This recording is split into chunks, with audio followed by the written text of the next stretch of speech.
Good evening from Embry-Riddle Aeronautical University at the Gail Lemron Auditorium here on campus in the Captain Willie Miller Building.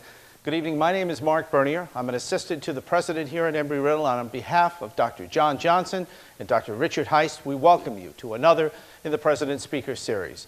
Tonight, a rare talent, a Navy SEAL, a man who has been in the trenches with his fellow comrades and trying to fight for freedom for our country, but also learned a lot about how to survive along the way. He's here to talk about his book, SEAL Survival Guide. Ladies and gentlemen, a big Daytona Beach welcome for Cade Courtley.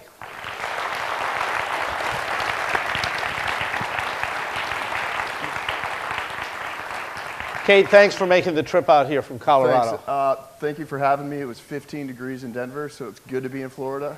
And real quick, show of hands. I know we have some vets in the audience. Thank you very much for your service. Thank you. We're going to talk with Cade about his book, and then we're going to take your questions. We have both Sean Polk and Clinton Oren. They'll be with microphones, and wherever you gentlemen are, give a little wave. Sean is on the left side, and as people come in, take a seat, and we'll begin. We've done at least one other program with Navy SEALs. It's an extraordinary commitment. Not everybody makes it. And in looking at the book again, I need to back up one more time and tell folks, this event is also in cooperation with the ERAU Veterans Association tonight. This is a bonus bucks event. So if you're a student, collect your bonus bucks at the end of the event. All right, back to being a Navy SEAL. What, 15% of the people who sign up for this ever make it? Yeah, that's about the attrition rate. And that's after they pre-screen these guys. They're not just sort of taking this, mad group in and, all right, you didn't quite make it. They're going through 6 months to a year of pre-screening before they even get to start day one of BUDS, which is Basic Underwater Demolition SEAL. That's SEAL training. That's the 7-month course that you go through to become a Navy SEAL. I shouldn't say this, but this gentleman is just over 40 years old. Doesn't he look great? I'm telling you. It's a testimony. What made you want to become a Navy SEAL? As a kid, I was sort of that late bloomer, so I was always skinnier, smaller than my peers, and it really, looking back on it now, it made me very tenacious at a younger age, and it also gave me a big chip on my shoulder. And so when it came time to figure out, okay, what do I want to do with my life, I was looking for the hardest thing I could find because I wanted to see if I could take it.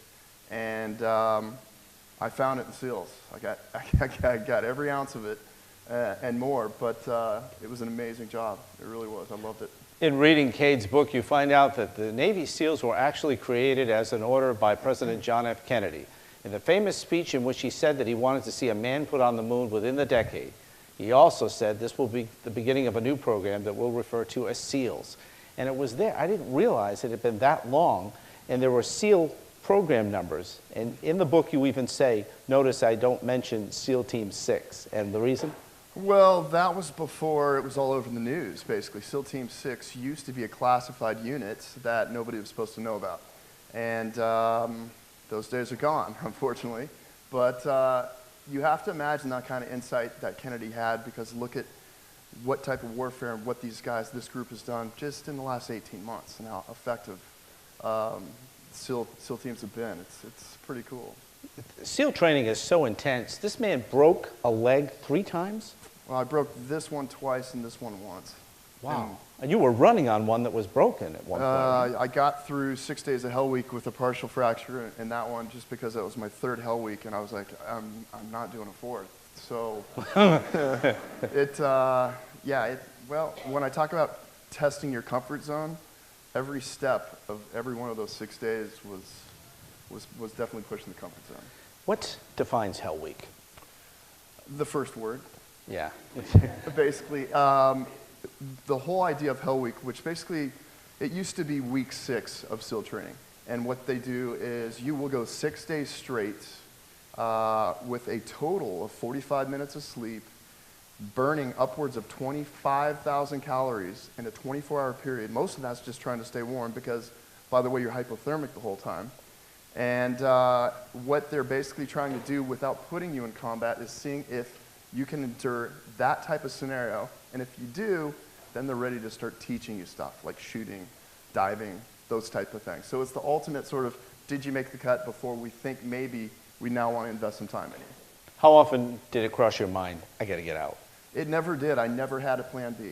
And that's, for anybody who's thinking about maybe they want to go into the SEALs, you can't have a plan B. It just, you can't. The guys, I always say this, the guys who saw the movies or thought it was going to be really cool to pick up girls in the bars, they're going to last about 2 hours. It just, because when you're on day 4 on a broken leg, hypothermic, and you've lost about 15 pounds, and you have a bald spot in your head from the boat you've been carrying all week, you're not thinking about picking up girls or movies. You're just thinking about getting to graduation. That is it. Anyone else in your family, either a Navy SEAL or did intensive training like this? You know what? I'm first generation Navy. My grandfather was actually Army Air Corps during World War II, and so he was a flight instructor during that. And that was sort of, he was very, very much of an inspiration for me to want to go into the military. What was your reason for writing Survival Guide? I did a TV show that was on Spike a couple years ago. Maybe about 3 people watched it. And it was called Surviving Disaster. It was a fun show, and I got approached by several people, hey, you should write about this. And I finally sort of had the right guy that said, hey, we got somebody that definitely wants to do this, but they want it with sort of not just, hey, you got to do this, this, this if you're an avalanche. They wanted a little bit of a mindset. They wanted anecdotes from what I did in the past, and it was a great combination, and here it is. Refresh my memory, you become a lieutenant eventually? I did. I ended up getting out of the Navy. I did 9 years active duty, and I was Lieutenant Commander Select when I got out, but I was in 03 when I left. Okay. There are all kinds of scenarios here, some of which could really happen to people. Like what happens if you had a home invasion? What happens if you're stranded with nobody around? Or you break your leg and there's nobody around? The scenarios are so real, and we live in dangerous times, Cade. I thought it was important to showcase this book, not only because of your service to our country, which we are all appreciative of, but the lessons learned. And I keep going back to one. What if you found yourself stranded in the desert? Speak to that. Well, you know, I tried to write this book so it would be something that the average person could pick up because they might find themselves in this scenario. You know, there are TV shows, Bear Grylls, where he's in the middle of nowhere where nobody's going to be, and he gives you these lessons on how to get out. But you could legitimately be driving through the desert and have a breakdown, and you're on your own for a while. And how are you going to handle that type of situation? And you start basically with survival prioritizing things. So in a desert environment, what's my priority? Well, it depends. If it's day, it's water. If it's night, you've got to think about shelter and hypothermia, things like that. And you start prioritizing, and then I've set up things where it's sort of a checklist of, okay, I've taken care of that, I've taken care of that. Oh, and by the way, I made it another day. So mentally, okay, that's a victory. Keep going, keep pushing. What do I need to do next? To an ultimate conclusion of getting out alive. And I was thinking about the whole thing about finding water, how you write about even with looking for shade first. And then you wouldn't go out to find a cactus to find water within it during the light of day. You'd wait until nighttime. Again, that's that priority. It's like, okay, I'm here right now, so what am I going to do? It's the middle of the day, and if that's the best water source, I'm going to burn all that water just trying to get there. So what I'm going to do is maintain my energy, wait till the sun goes down. It will be half as taxing to get over there to get the next thing on my priority, water. We have people that way. There are people of all ages, as you can see in this audience, and I was thinking about the fact that you offer at the beginning of this book little steps to test yourself, push you to the next level. And one of them is my favorite, and I stumbled on it by accident. When you go to a mall, you write, don't necessarily look for a parking space closest to the door or the building, make yourself walk. I think that's a good lesson for all of us. Well, I tried to open up this book with, okay, you could have all these great checklists of how to get out of all these situations, but without having sort of what I consider a survival mindset or a foundation, none of it's going to be any good to you. So I start talking about becoming more aware, looking around. I start talking about becoming more mentally and more physically, tough. Pushing comfort zones is what you're speaking of. I could park right in front of the ball, or I could park about 200 yards back and make that walk. That's one additional thing I did not have to do that I did, thus pushing your comfort zone just that much that day. And when you do that every day, that really builds up. I mean, there's all kinds of things in here, and I was wondering, did you have collaborators on this book? You know what? Being my first book, the publisher was like, yep, we think you can do it, but you've never written a book before. So I essentially had sort of what I consider my guide or my point man, he'd been running for 20 years, and he's like, look, this is how it works in this world, and it was a great guy to have. His name is Michael Largo, and I can't thank him enough for, like I said, in the acknowledgments, guiding me through the minefield without hitting any of the mines. Well, you're doing this program in Florida where we get hurricanes and tornadoes, Sure. and you have a whole checklist on home prep, what to do in the event you lose electricity, what you should have. We're often hearing this on TV, radio, and the newspapers. Make sure you change all your flashlight bulbs, but you go into a great deal of detail about first aid kits and things like that. That's amazing. Well, so much about surviving a disaster is before the disaster. It literally is the preparations, and I know you folks, I haven't spent much time in Florida, but I know you guys have lived through these type of things time and time again, and to be able to, okay, you know, I think there's something, a hurricane's coming. Yeah, the car is full of gas, and yes, we do have plenty of water, and we know more than one escape route if we have to evacuate, and we're gonna get out ahead of it, okay? Then, okay, we're stuck here, now what? You know, how you're gonna fortify your home. All that stuff can be done before the disaster even starts, and it puts you so far ahead as far as getting through it, and it just takes a little bit of time and effort. I know you appear on Fox and CNN. Are you also sought after to help people to learn how to defend against an attacker? Somebody may want to try to take you out. Yeah, starting here late spring, early summer, we're going to start basically going, I'm going to grab about 8 or 10 of my former SEAL buddies, and we're going to start hitting major cities around the United States and doing these sort of weekend scenarios where we'll be like, okay, in this city, these are probably the top 5 most dangerous things, and then we'll go through them after we talk about the mindset like we do in the beginning of the book. So it's going to be training seminars that we're going to get rolling, hopefully 2, 3, 4 a month. Back to being basically being a Navy SEAL, do you take an oath that you will not talk about certain things once you come out of the service? Well, the Navy makes us take an oath. It's, they make us sign a 99-year sort of non-disclosure agreement that says, if you're talking about specifics, well, you're going to end up in Leavenworth. That's been bent recently, unfortunately, but you know, in a perfect world, the jobs that we're asked to go out and do, we do it right, and then nobody knows that we were ever there, and that's why we refer to ourselves as silent warriors, and that's sort of the way to do business. Again, it's sort of taken a hard right turn with the addition of some politics recently, but these guys are still out there doing stuff that Wolf Blitzer's not talking about every night, and nobody knows about, and that's ideal. When the book came out about the taking out of Osama bin Laden, 60 Minutes did a feature on this and did a long interview.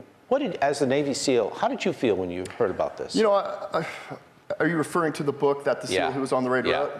My personal opinion on that is because the secret was spilled about 4 hours after it went down by a group that wasn't on the ground, I'm glad that somebody who was on the ground gave his version.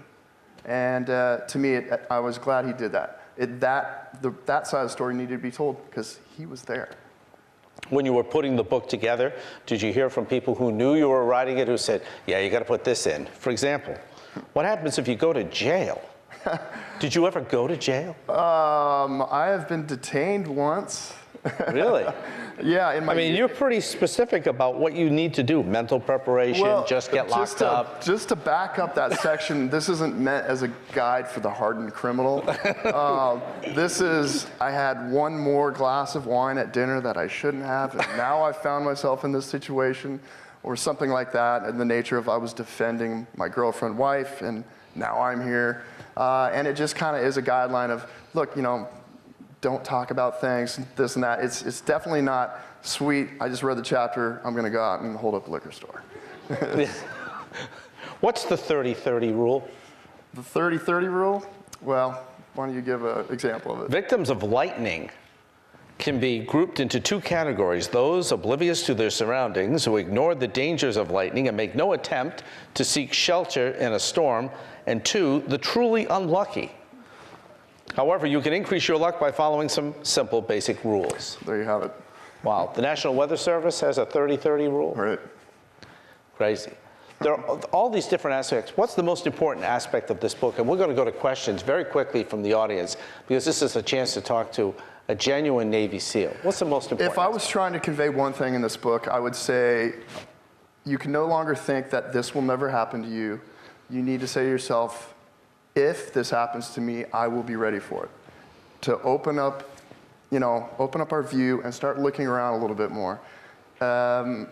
too many things have happened recently where we just can't sort of go through life in our little bubble. We need to really kind of keep our head on a swivel and take care of each other. You were a sniper? I was.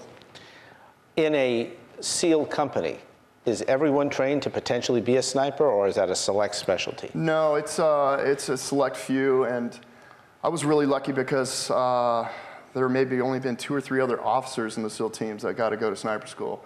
And it only happened because I kept bugging my operations boss. As soon as I got to SEAL Team 2, I went in there and I said, I'm ready to go to sniper school, sir.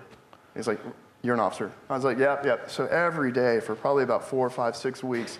And then I get a phone call and he says, you're not going to believe this, but so-and-so who was supposed to go, his wife is going into labor early, so start making your ghillie suit and you're leaving tomorrow.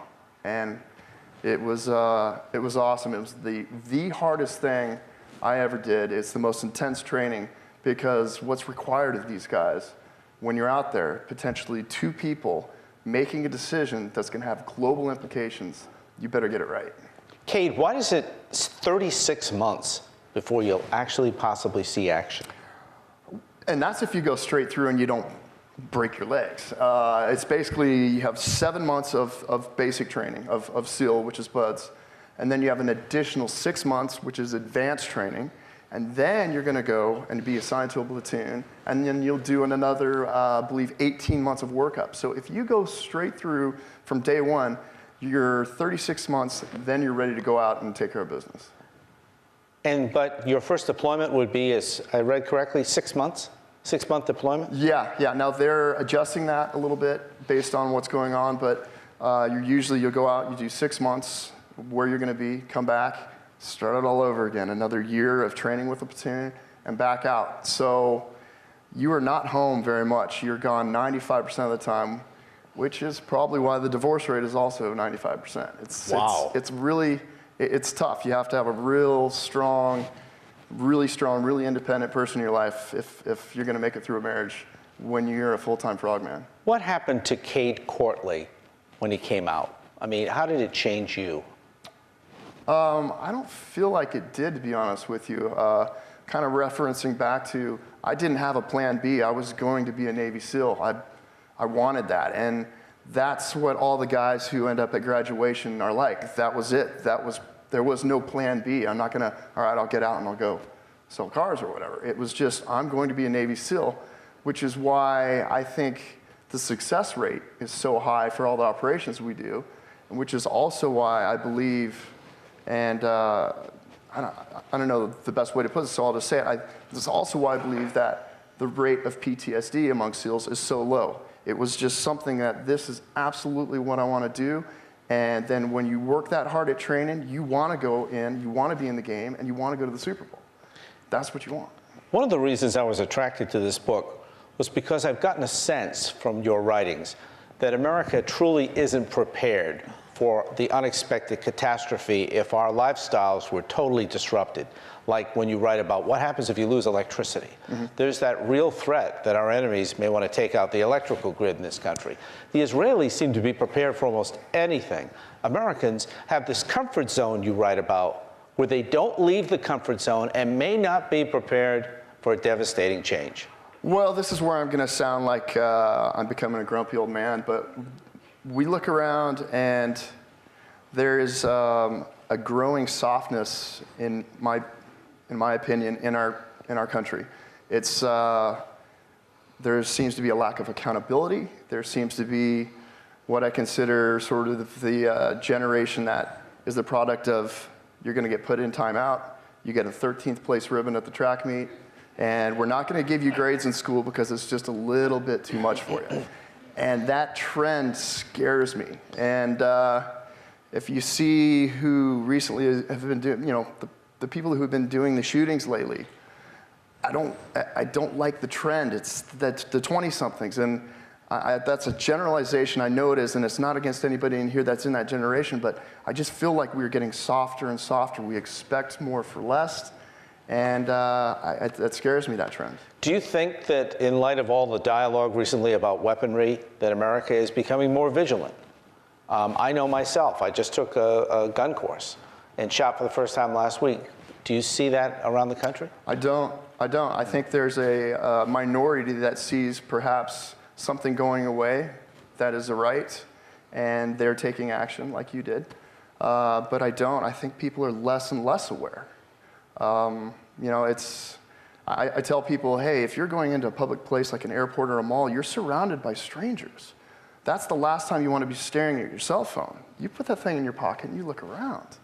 And yeah, I don't know. The future makes me a little nervous because usually when you're on a trend like that, something really bad has to happen before everybody opens their eyes. And I hope that doesn't happen to us. I was told that people who become Navy SEALs fulfill the commitment, that actually go through all the training, that exercise becomes almost a religion for them. Is that true? Yeah, it is. You know, I tell you what, I tell my girlfriend, I go, this is my version of Prozac. I got to go to the gym, otherwise I'm going to drive you crazy. So that's what keeps me healthy upstairs and physically. It just, that's always worked for me. And as far as it being something as SEALs, that's a job requirement as a SEAL. Because if you have to throw your 250-pound buddy over your shoulder and run while you're getting shot at, it's not an option not to have been in good enough physical condition to do that. Because that's your buddy, not leaving him behind. So again, it's a basic job requirement for the teams. Is there a post-service camaraderie among Navy SEALs where you stay in touch, you consult, you talk, or is it once your service is done, that's it? It's a little of both. It's an interesting question. I didn't realize that because these guys are tighter than they are your family when you're in. That's it. They're your family. But then when you get out, you're still friends, but the guys that are still in, they're still doing the mission. And the mission comes first. And so, yeah, we'll see each other. We do these reunions every summer, and it's right back there, and it's great to see you. But the guys that are still in, they're still on the job, and they still have a job to do, and they still have a focus, and hey, we'll see you next summer kind of thing. So it's a little of both. Is there a point when you're away from family, away from loved ones, and you're in service, and you're in this intense training, you're in the intense service where you're in a foreign place? I mean, you've served overseas. Is there a point where there's a breakdown, or in other words, you need some kind of contact back with what is familiar to you, or you start having difficulty or not? Once you become a Navy SEAL, you concentrate, that's it? That's kind of the way you have to do it. The minute you take away from that 100% commitment to the job is when you get hurt or your guys get hurt, which is why I referenced earlier, being a full-time SEAL is really tough on the home life. It's just almost like you need 100% commitment to family for it to work and 100% commitment to the SEAL teams for that to work. It's a tough math to do. And that's why, I hit 9-year mark. I'd been going 9 years straight, and I said, you know what? This has been amazing, but I'm going to go do something else. And the other factor was, as an officer, they only let you play for 9 years. I didn't get to keep doing it and keep doing it. They're like, all right, now you get to be training and administrative, and that's not why I joined the teams. So I decided, all right, this is probably a good time to go out and catch my breath and end up in Hollywood. How does that happen? Yeah. How did you get to Hollywood? Oh, randomly. I was just getting out, and I got a call from a guy named Marc Bernier. He's the inventor or creator of Survivor. And he had just had a very successful season of Survivor and wanted to do a version of Survivor, but it was military guys. The show was called Combat Missions. Again, probably like 2 or 3 people saw that. And so it was on the military channel too, wasn't it? Huh? Yeah. So at any rate, he called me and said, hey, would you like to do this? And I had a lot of fun doing it. And I was getting ready to go to USC and get my MBA. And he said, well, wait a year, come out to Hollywood. And I don't know how I got suckered into doing that. So I ended up doing stunt work, which was kind of a natural progression from the SEALs. And then they realized, well, this guy can actually make complete sentences sometimes. So they stuck me in front of the lens a few times. And then I ended up writing a screenplay. And it was kind of strange how it worked.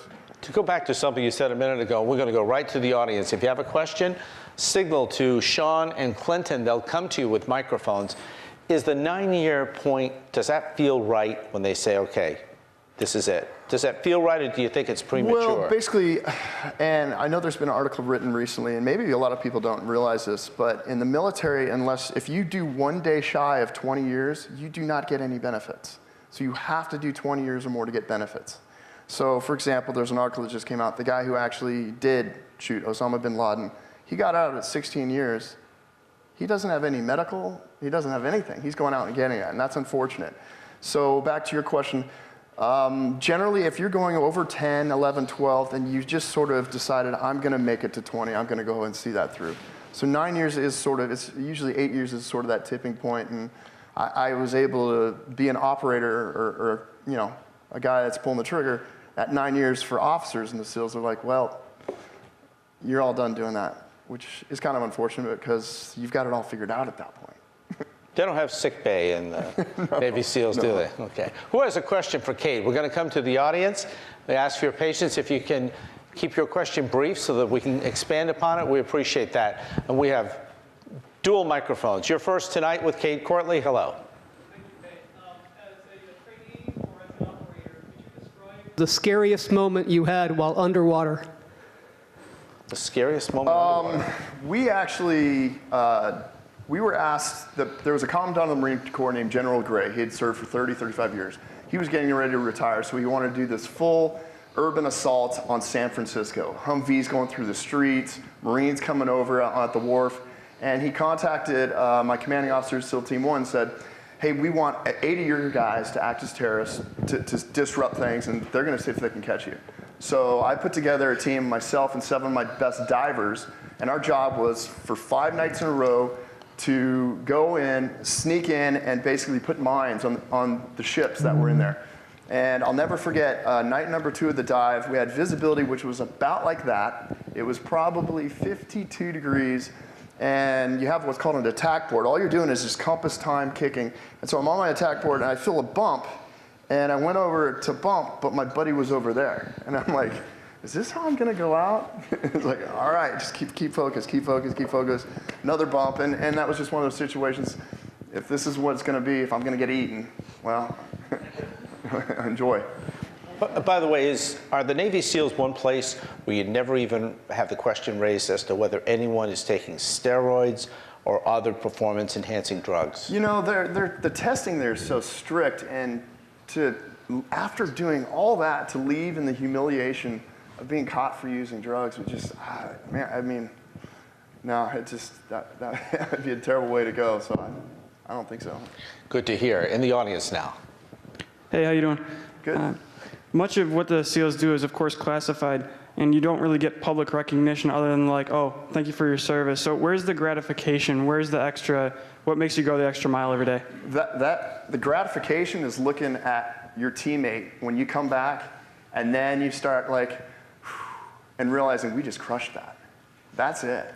We did that. We crushed it. Nobody needs to know. You don't really want people to know because they're not going to understand it. People try and ask me about this, and I say, well, go ask a brain surgeon to try and describe the thrill of doing what he's doing in there. Well, there's not going to be a context. You're not going to be able to explain it. And again, just looking at your guy and saying, we did it, wash up, and you're ready for the next one. That's all we ever need. The audience now, your question. What BUDS class were you in? I started in 196, and then after breaking my leg 3 times and a fractured skull, I graduated in 202. On the right side, our right, your left. Anyone with a question, because I will go back and forth. I've got a bunch of questions, but I want to engage the students, the general public. Raise your hand, we'll come to you. And I think way in the back, your question now for Cade. Yes, sir. Without getting too much into politics, what's your stance on the current situation with gun control? The way I feel about this is that if somebody is intent on harming a human being, they're going to find a way to do it. There was a gentleman that filled a truck with fertilizer and killed 196 people in Oklahoma City. So are we going to make fertilizer illegal? That's kind of where I'm at with that. You're listening to a live town hall in the President's Speaker Series. Cade Courtley is the author of the book SEAL Survival Guide. We're here at Embry-Riddle, and we're taking questions from the audience and giving folks a chance to speak with a genuine American hero about his experiences and his book. Your question now for Cade Courtley. Hi, I know a lot of the military suffer from post-traumatic stress disorder.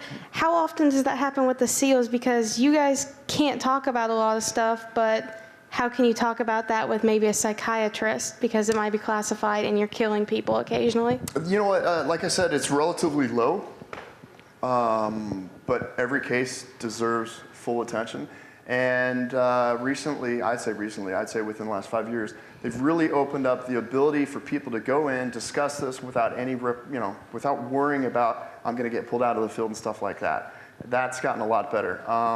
But again, within the SEAL community, and for whatever reason, and I think it's genuinely because you go through so much just to become a SEAL that you just want to get in the game, it's relatively low. Right here in the front, your question. First of all, thank you for your service to our country. You know, I've read books by Marcus Luttrell and by Chris Kyle, which really, really hurt, you know, when that happened to him. And he had a survival situation with his truck. I don't know if you read the situation in Texas where somebody tried to take it. Some survival situations are a fight or a flight. What do you use to determine, you know, that decision-making process you have to make in a series of just a split second? Am I going to fight this situation or am I going to get out of this situation? Well, first of all, prayers to Chris Kyle's family. That was, I don't know if people are aware of the fact, but he was the #1 sniper in the world and unfortunately was murdered. Fight or flight is an interesting thing. I always assess the situation based on, is it just me that I have to worry about in this, or do I have my girlfriend next to me, or I've got some kids around, something like that. That changes the whole dynamic of it. If it's just me, then I am going to go ahead and I'm going to do whatever I need to, all right, to save my life. And in a situation like that, that's easy for me to decide that. If I've got my girlfriend in the car next to me and somebody's got a gun there and there's a chance of her getting hurt, that changes the whole dynamics of it. So it's tough. It's so situational dependent. But if I can leave anything with you, at the end of the day, you need to be willing to do whatever it takes to survive a situation. I talk about creating what's called a trigger. So if you could sit there right now and think, what is the single most important thing in my life? And that might be the person next to you. What do I need to do to make sure I'm going to see that person in a half an hour or in 5 minutes? That should be your answer on what you need to do. Again, though, it's a tough question. Very situation dependent. Before I go back in the audience, are you a hunter? Do you consider yourself a hunter? I do. You know, I grew up in Colorado, and I grew up in that whole world, which was such a great foundation for going into the military. Former State Attorney John Tanner is with us tonight. Are you in the audience somewhere up there? Is this good? You're a hunter? I pointed you out to him to you. How important is it? Because John has talked to me about this, and he'll be a guest on our radio program tomorrow. Talked about the importance of physical endurance if you're going to go out and hunt. How did that come into your thinking too? Did you increase your ability and talent to hunt because you kept in good physical condition? That's my question. Well, I tell you what, if you spend enough time walking around in those mountains, you're going to get in good shape, right? And if you decide you want to maintain that, that's great. But then I take hunting and put that into what we were asked to do in the SEALs.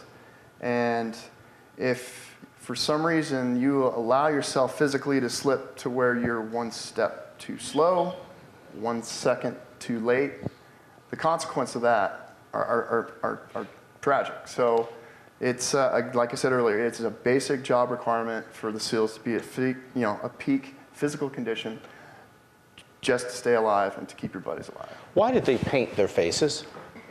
I had somebody ask me that. No, it's actually a really good question.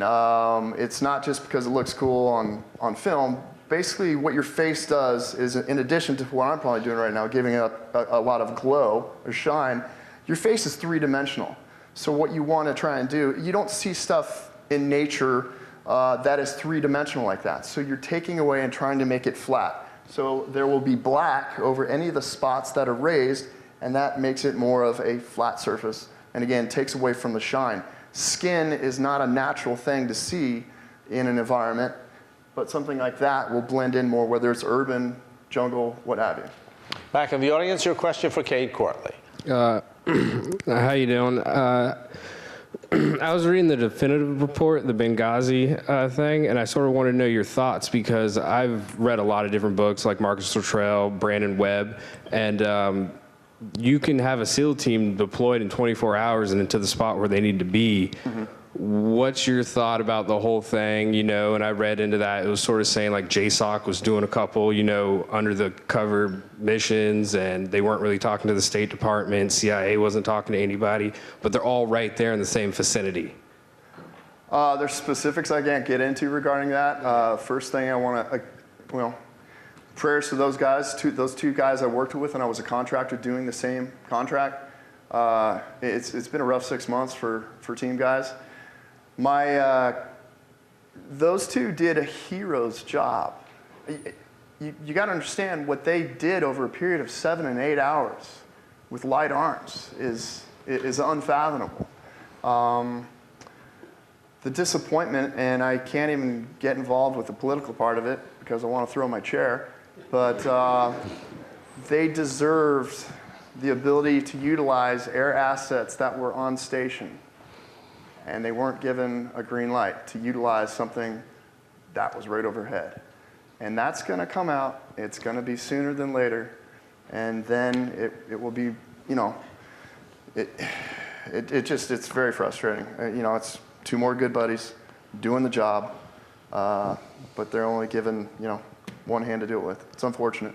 As a SEAL, do you feel that they are represented properly by the American media, or is the American public misunderstanding who SEALs are because of the media portrayals? You know, it's interesting. Before they were in the media all the time, you know, people didn't really generally know what SEALs were. I remember somebody, they said, SEALs, oh, you guys, aren't you guys that bite each other's thumbs off in bars and then wrestle or something? Like, okay, that's one version. I think they've been given well, let's face it, at the end of the day, these guys are asked to do something and they get it done. And I think that's a pretty fair representation on what I've seen. I would like to see less Navy SEAL in the news and let Navy SEAL do what we're supposed to do. Because of the danger of your work, if you got hurt to the point where you had to be sent home, do we take care of these people, these brave men, for the rest of their life or not? Sort of. While you're on active duty, they'll do everything in their power to take care of you. If you get out prior to that 20 years, it gets a lot more difficult. You have to make sure everything's documented from these are the injuries I incurred while I was on active duty, and then you're in the VA system, which can be challenging. But you know, we've asked these people to do a really, really tough job, and if they get dinged up while doing that job, they deserve everything. Have you benefited from VA? Have they helped you, or not needed? You know, I've been lucky enough not to have to deal with injuries as far as after I got off active duty, but no, so. Let's go to the audience. Here's Arthur. Simple question.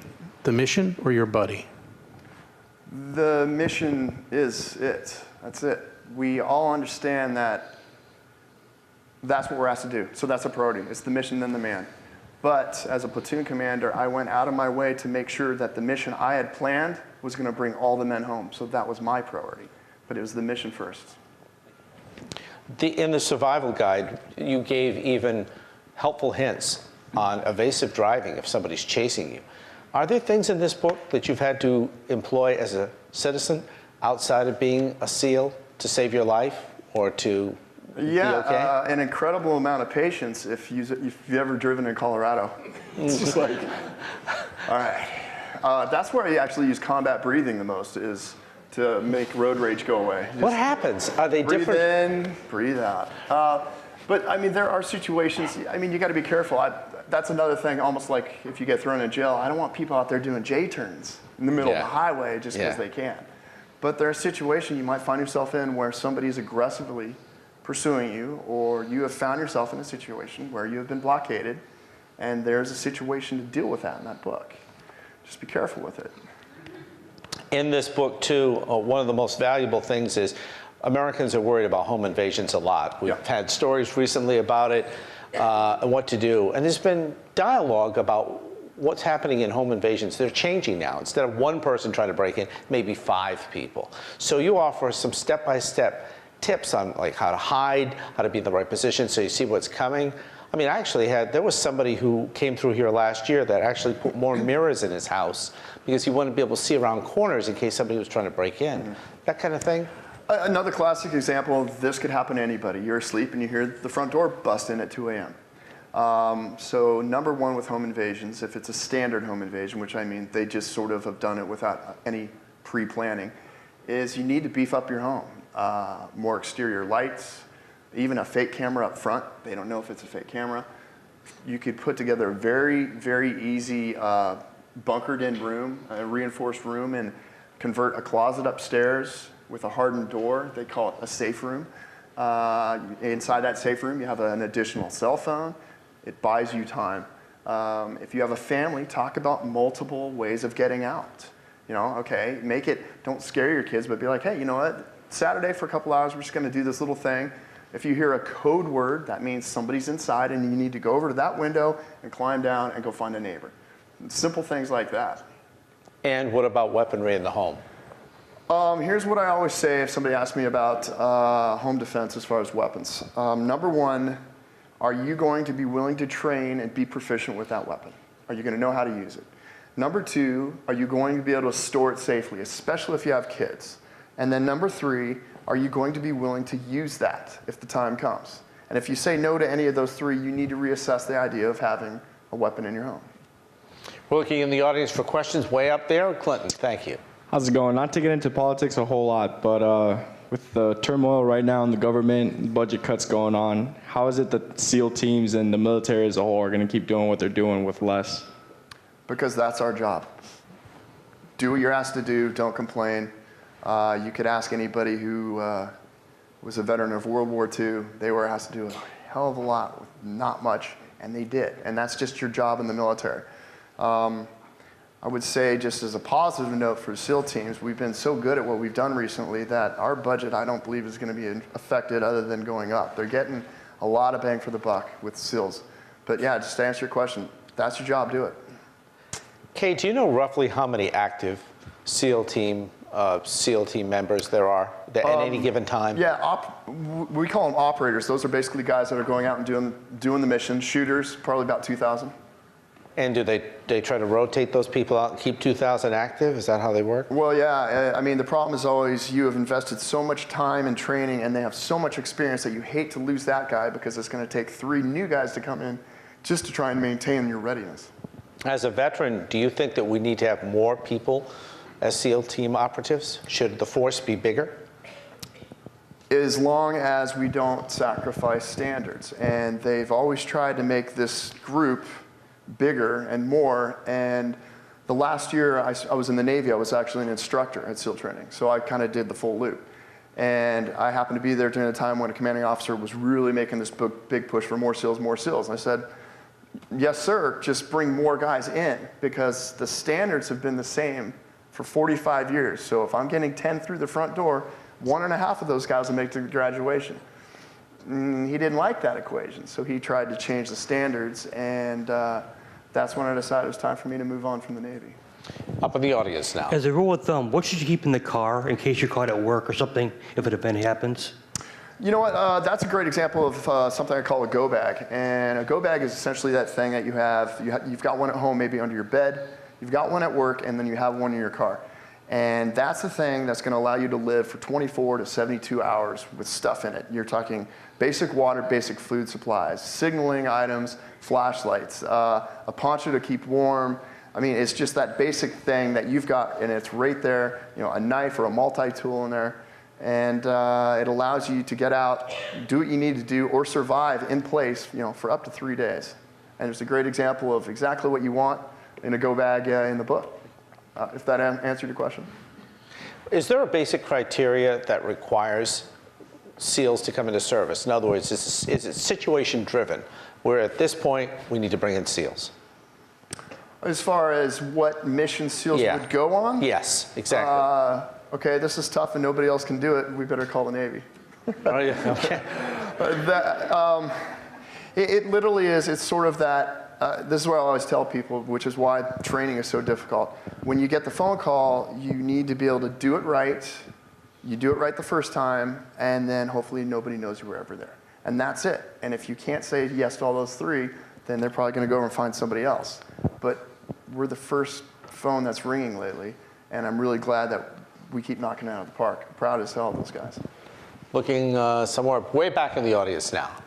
You had said that you spent 95% of your time in the service away from home. What challenges did you find integrating back into your daily life at home? Let's see. When I returned from my first deployment, divorce. When I returned from my second deployment, an empty house. And I'm kind of joking, but it is tough. You need to realize that I loved that job. I loved it. And I miss a lot of it, but it is a total commitment. It just really is. It's difficult to have what somebody would consider a normal life back home. And I remember when I would come back from these trips, I would take 2 or 3 days. I'd just be like, I'm just going to take 2 or 3 days. It's no big deal after being gone for 7 months, just to sort of decompress, go out, go swimming, go fishing, something stupid like that. And it's like, all right, now I'm ready to be human and integrate and talk to normal people again. Is there psychological issues that you have to deal with when you come out of the SEALs because of the intensity of what you do? Well, again, if you're referring to PTSD, I guess that's very, very much person by person.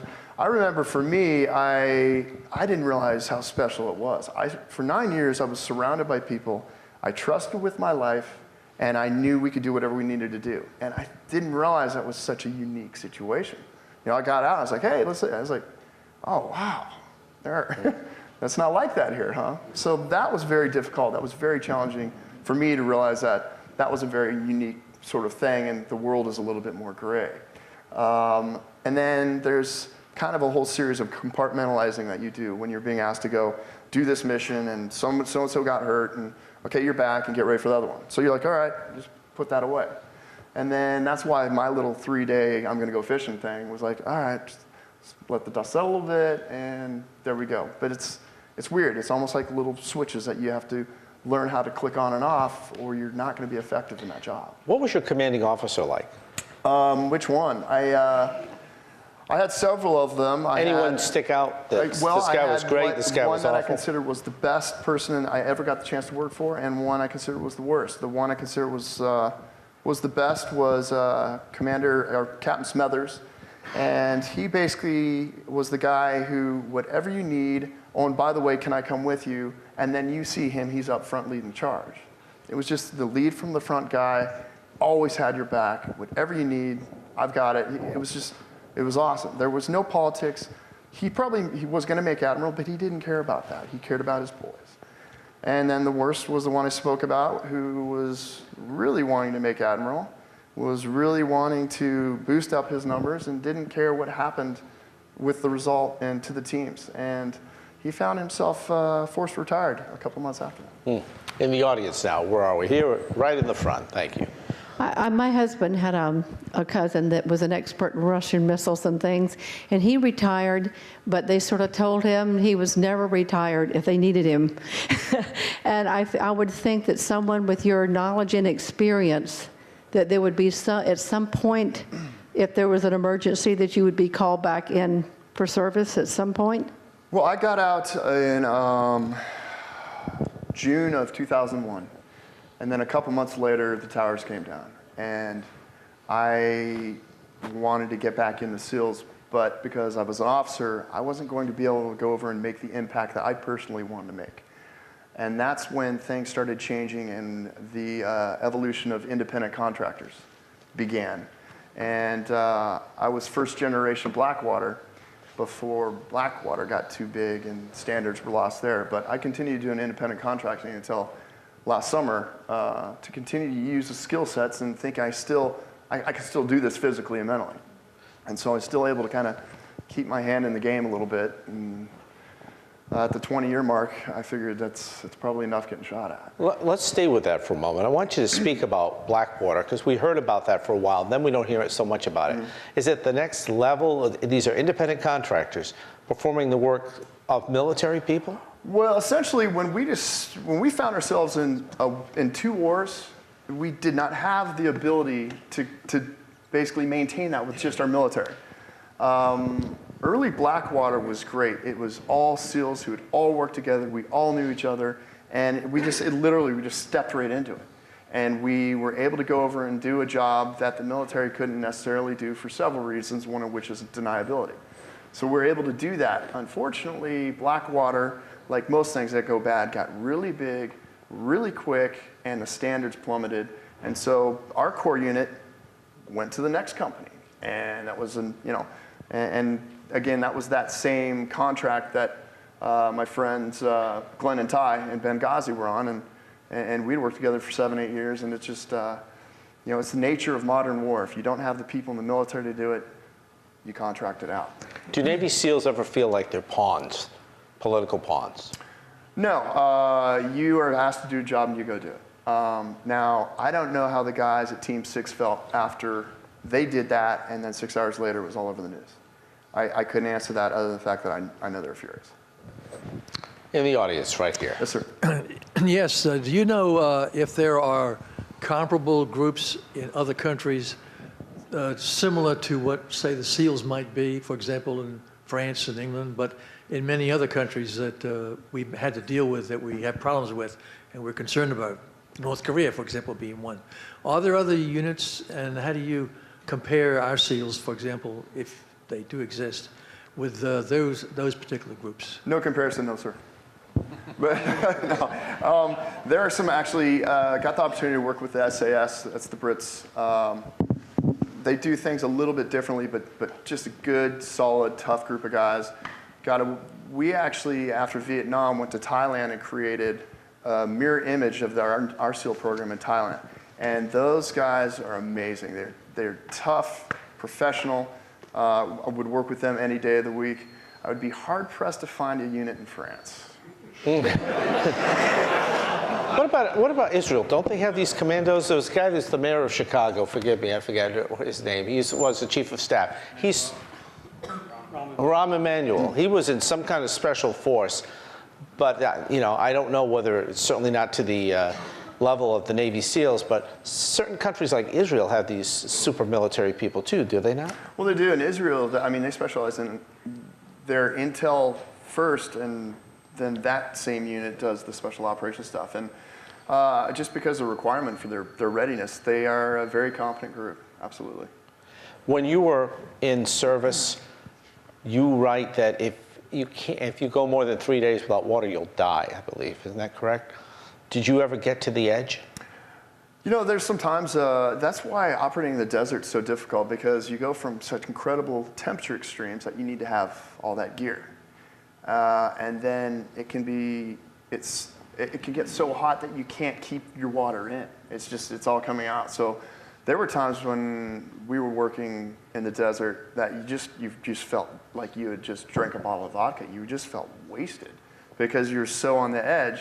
But you keep an eye on each other and you know just how far to go, because then you become non-effective. Everybody loves having the 250, 275-pound guy kicking the door in.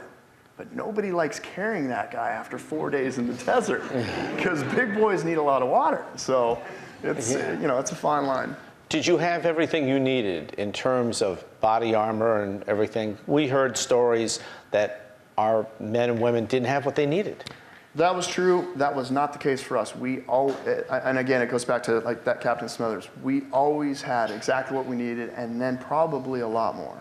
It was, I like gear, so it was kind of paradise for me when I first reported SEAL Team 2, and I showed up, and they opened up this cage, and they said, "Help yourself." I was in heaven. It was like walking through REI with 4, golf carts, just. We're talking with Cade Courtley. He's the author of the book SEAL Survivor Guide for our radio audience on WNDB.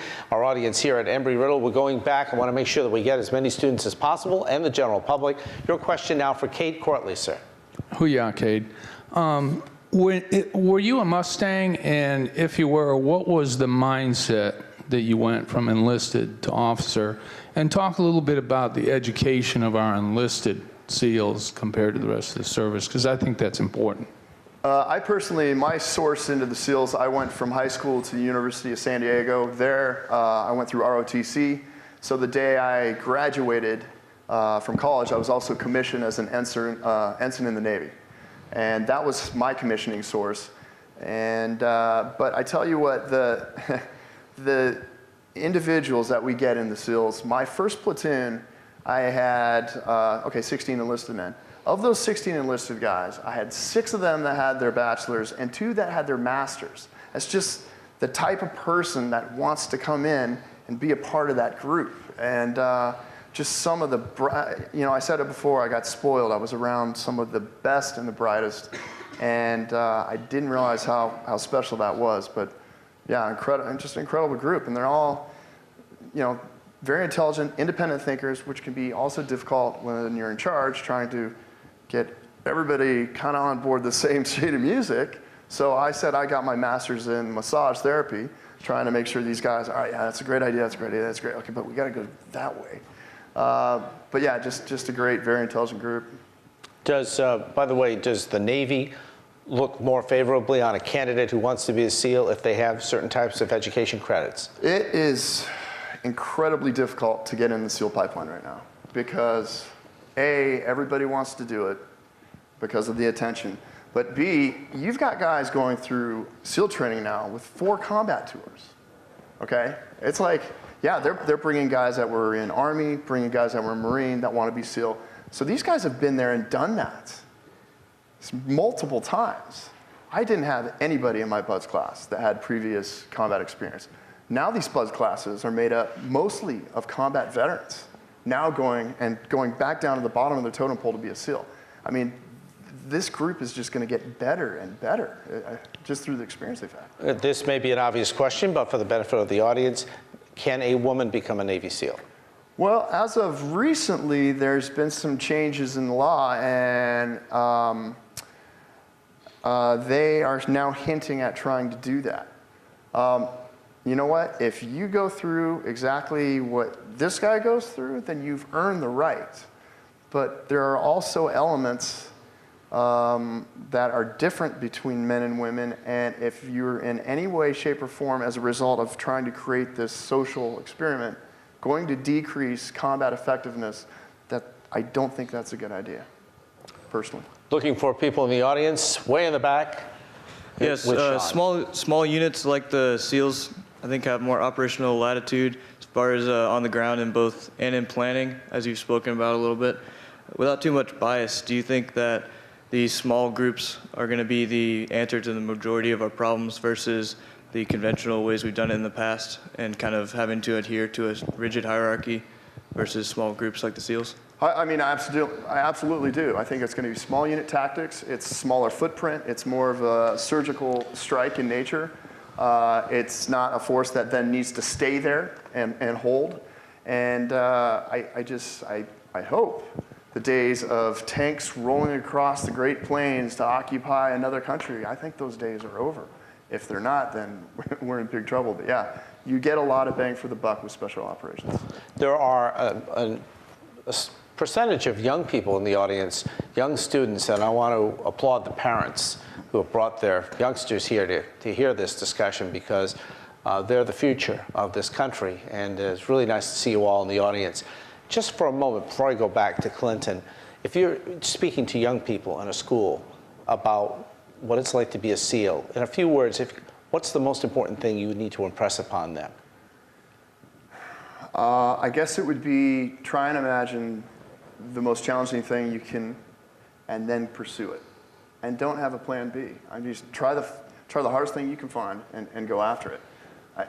Along that line, do you get a sense of euphoria upon accomplishment?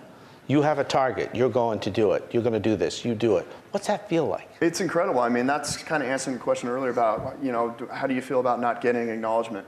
I don't care. I mean, it's inside. When you get a tasking to do something that's extremely dangerous, and then you plan it, and then you go out and execute it, and then the best part about it is everybody comes home, you can't even imagine right now I'm thinking about it. You can't imagine what that feels like. That's the satisfaction, especially of looking around, and there's all my boys, and we're all back. And my greatest, the thing I love the most about my time is I never lost one of my guys. I don't care about anything that was on my chest, and that was awesome. We're going back in the audience somewhere. We have a question right over here for Sean Polk. Yes. With the talk of bringing our troops home, do we possibly run the risk of, if we bring them home too soon? Do we run the risk of maybe having to go back and reclaim the same real estate over again instead? You see what I'm saying? Yes, sir, I do.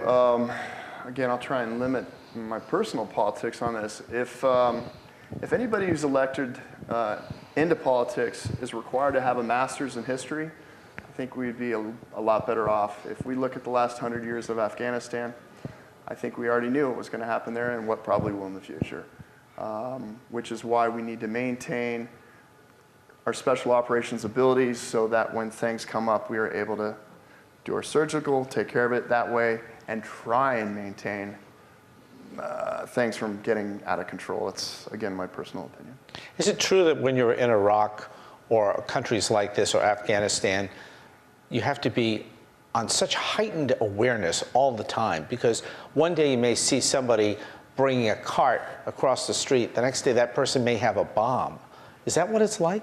I remember driving down the streets in Afghanistan or Iraq, and you get to the point where you see there's a dead dog, and you're already saying, as you drive by, you're squinting your eyes, or that curb is a different color than the curb there and there, and you're just kind of squinting, waiting for it to go off. I said it before, if you have anything less than 100% attention in this job, then you're highly increasing the chance of getting hurt or killed. And it was always like, as soon as you got on the plane and left the United States, you're on. And you're on until you get back in the United States. And that's the discipline of the job. It's not easy, but that's the job. None of your guys were killed under your watch. How often does that happen? I mean, we're losing guys every trip usually, but it's been fewer and fewer. It's interesting, when we first got involved in these wars, it was everybody wanted to get in because they'd all been waiting to get in the game. So they let Delta, which is Army's group, they said, okay, Delta, you're going to take this country, and SEALs, you're going to take this country, just so there wasn't this. And Delta was losing guys like that because they were still going with that blast right through, highly dynamic entry of these places. And we learned real quick that, no, you know what's better? How about we quietly go through, get that guy before he wakes up, and sneak on out? And just changing or adapting your tactics to the environment, our losses went way down. And you lose anybody, it sucks. It's terrible. Do you have any friends who are Delta? No, I don't. I'm just being honest. No. Is that by and large Navy, Army, they don't cross paths? We work together quite a bit. I had a bad experience in Bosnia, and I've got a little bit of a bias against the Army. Ooh. Well, let's go back in the audience, way over here on the left. Hi. Hi, how you doing? I've read in books about having a survival attitude. What does that generally mean? I'm sorry, In writing a book about survival? No, like having a survival, I've read a book about survival attitude? Having a survival attitude. What does that generally mean? You know what? That should be required reading for you, the first chapter. But basically what I'm trying to get at with that attitude is, again, like I said earlier, not thinking that it won't happen to me, saying, if it does happen to me, will I be ready? You start with that. And then part of getting ready is being more aware of your environment around you. Part of being ready is being more mentally tough. So if you find yourself stuck in your car for 4 days in sub-zero temperature, you're just going to realize that I'm going to keep fighting. I'm going to go one more day. Being physically tough. If I have to walk out of here, I'm going to do that, okay? And then creating different things, going through and dealing with issues where you start mentally preparing. Okay, if I'm sitting in that seat right there and somebody comes through that door with a hockey mask, what am I going to do? Where are my 2 closest exits? How am I going to get there? I would never condone living paranoid because that's no way to live. It's having a mindset where you feel like, okay, now I feel fairly confident that I can handle this situation. Now I'm going to live my life. Once again, the audience now. Cade, I salute you for your service.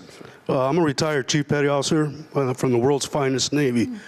I got a question. When you graduated from BUDS, your chiefs in the SEAL community did they serve as mentors to you, and did you learn from their experience?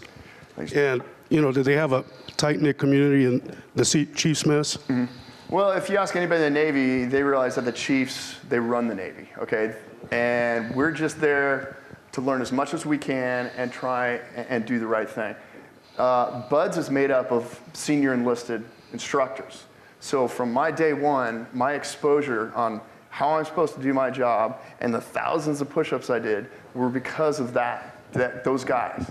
And the officers who didn't listen to their chiefs, they were unemployed pretty quick. And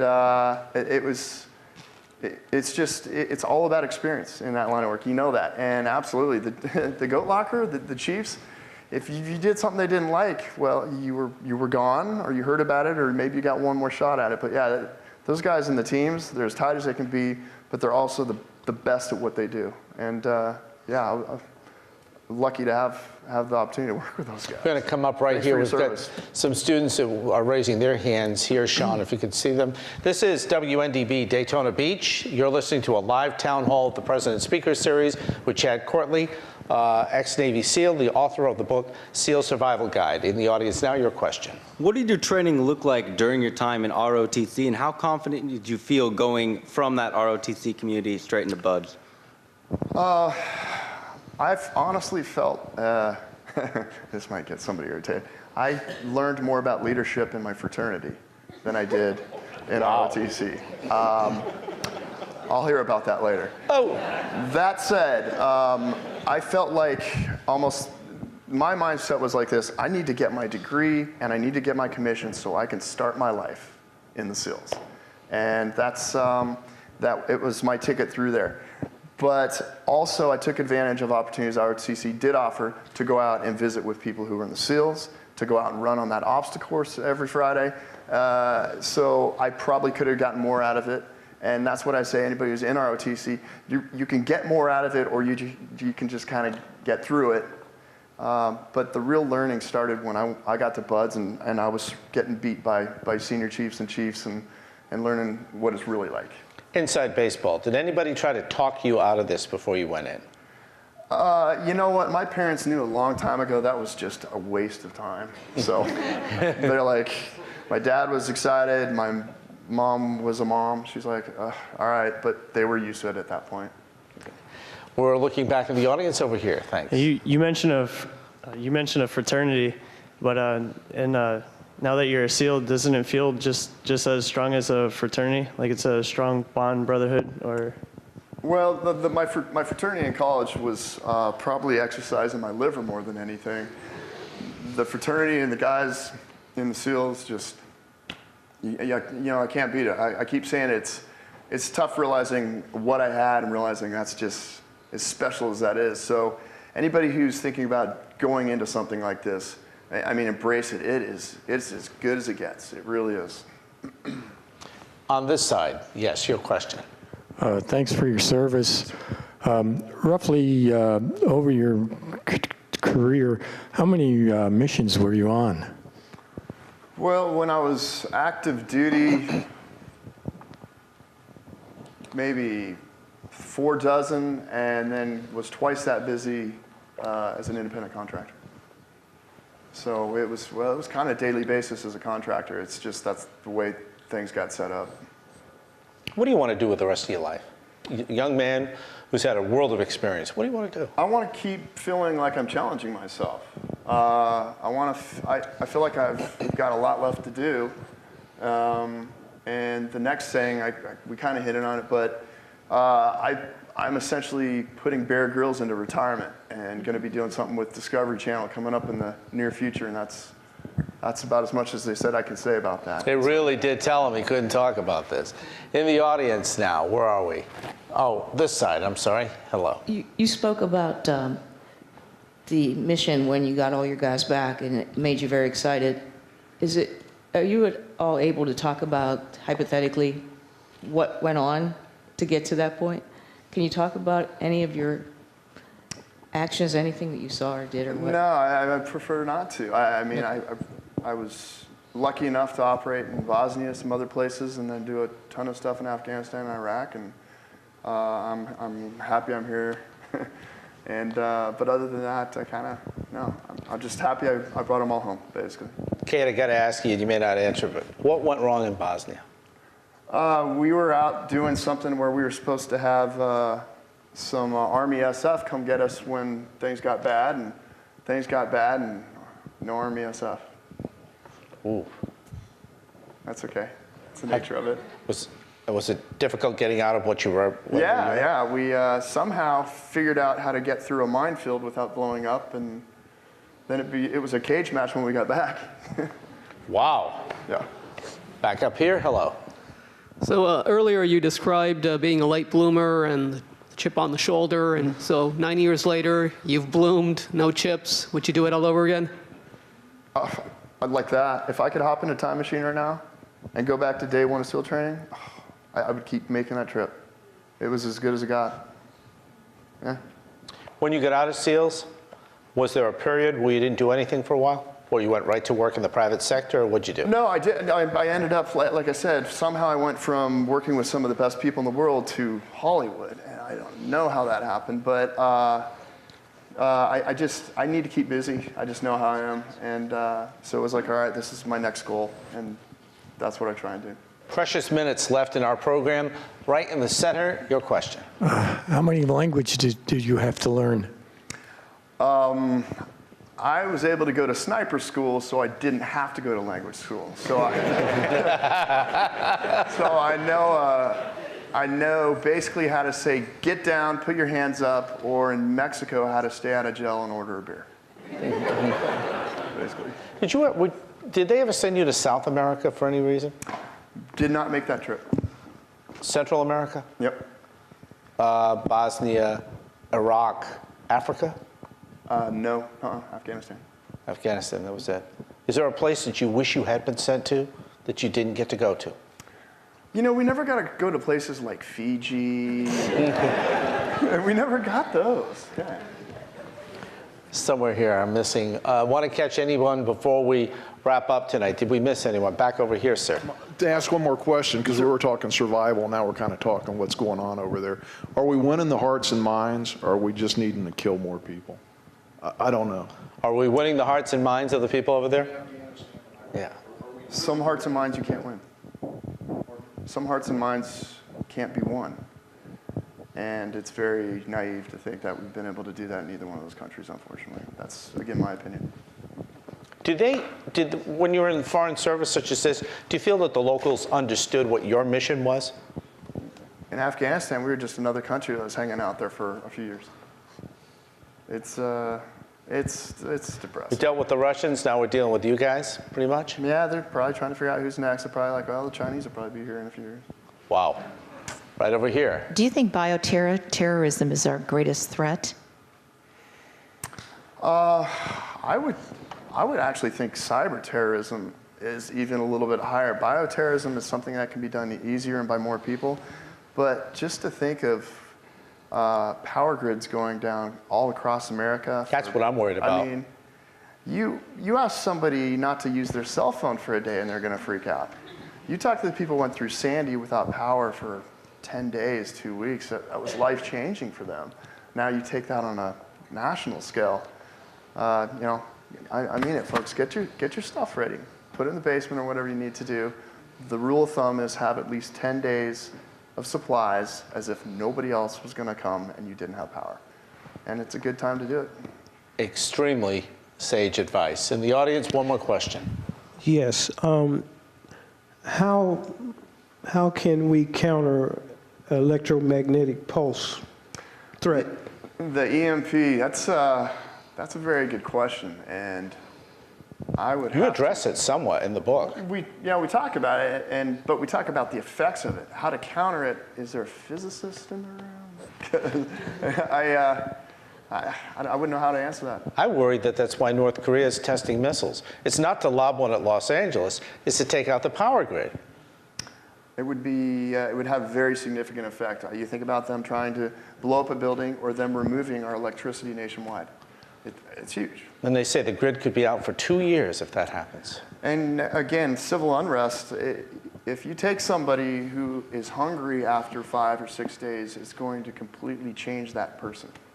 And then you think about that on a national scale, and that's a really bad scenario. Sobering words to go to sleep by a little bit later tonight. I want to thank both Clinton and Sean for doing a great job working the audience from both sides. Aaron Ellis up on control. My broadcast, my partners here from the Embry-Riddle bookstore, Winton and Brendan, is going to be selling copies of Cade's book in just a moment. I want to also thank back at our station our new executive producer, Chan Waran, who is now running the controls for us. This broadcast is also going to be part of a bookmark in the next couple of weeks, and you'll be able to see it on kennytv.com. I thank our colleagues here at Embry-Riddle for also catching it. Jerry, thanks for being here tonight. Our next event comes up March 26th. Dr. William Holland will be here to talk about entrepreneurship and business development. What's the next best thing that young people coming out of this school and other business schools around the country are going to be doing? How are we going to make this country better, and how can you get rich? Not a get-rich-quick discussion, but how people are going to take those ideas and put them into practical use to better the economy and the country. That's our next topic at the President Speaker Series, March 26th. Ladies and gentlemen, once again, and we ask your patience here. We'll snap a couple of pictures, then Cade will make his way to the table. Ladies and gentlemen, author of the book, SEAL Survival Guide, Cade Courtley. Thank you, Mark. Thank you so much. Thank you. Have a great night, everybody. We'll see you on the 26th.